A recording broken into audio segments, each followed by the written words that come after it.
नमस्कार। आज सारूर गोटे नवा रेसिपी आपण मानक सहित मु शेयर करी। चलतु देखिए। प्रथमे सारू को भल भाव पानी रे धोई देबे। तापरे गरम पानी रे सारू को सिझाई देबे। सारू सिझी गला परे ताको गोटे प्लेट को काढ़ी आनिबे। टिके ठंडा हैला परे सारूर चप्पा छड़े देबे। तापरे तरकारी पाई काटी रखिबे।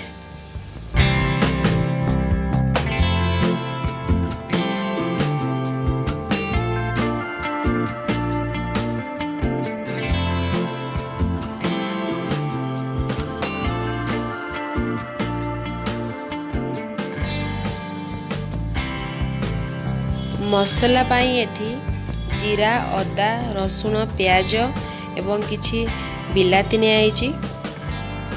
बहुत कम तेल मसला रे यही तरकारी तैयारी करा होछि। जहाँ आपण माने भी देखि पारथिबे केते कम निया आइछि।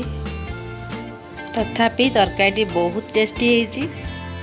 आपण माने भी घरे निहाती थरे ट्राई करिवे। देखिबे केते सुंदर लागुछि। एबे करेई रे सरिष तेल पकेइबे। ताकू टिके गरम हवा पई छाड़ देबे। तापरे सेठी भुसुंगा पत्र किछि पकाइबे। तापरे अल्प फुटण आउ लंका पकाइबे। किछि प्याज कटा मध्ये पकाइ देबे।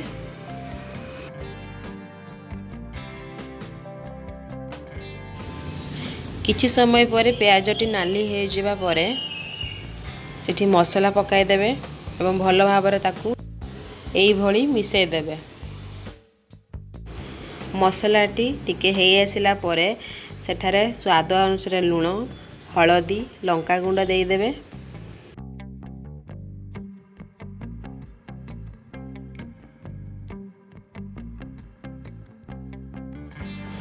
किछि समय परे एबे देखि पारथिबे मसला रे तेल ऊपर को टिके देखा गलानी। मसलाटी हे गला परे सेठारे कटा बिलाती पकाइ देबे।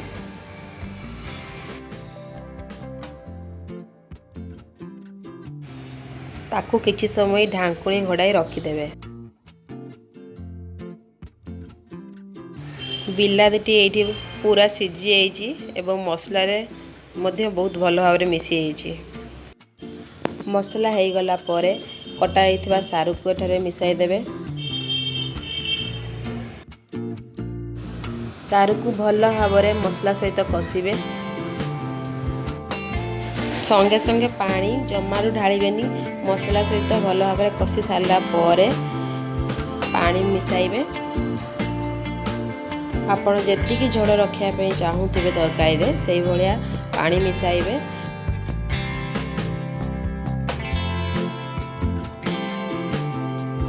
तरकारी रे पानी टिके गरम हे गला परे सेथिरे गोटे छोट आंबुल पकाइ देबे। तापरे तरकारी को फुटिया पाई छाड़ देबे। देखि पारथिबे केते सुंदर तरकारी देखा होची। एबे तरकारी पूरा हेई आसलानी।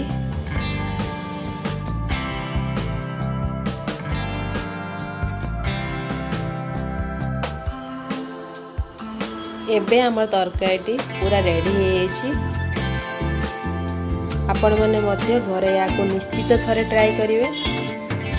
भलो लागिले चैनल को लाइक एवं सब्सक्राइब निश्चित करिवे।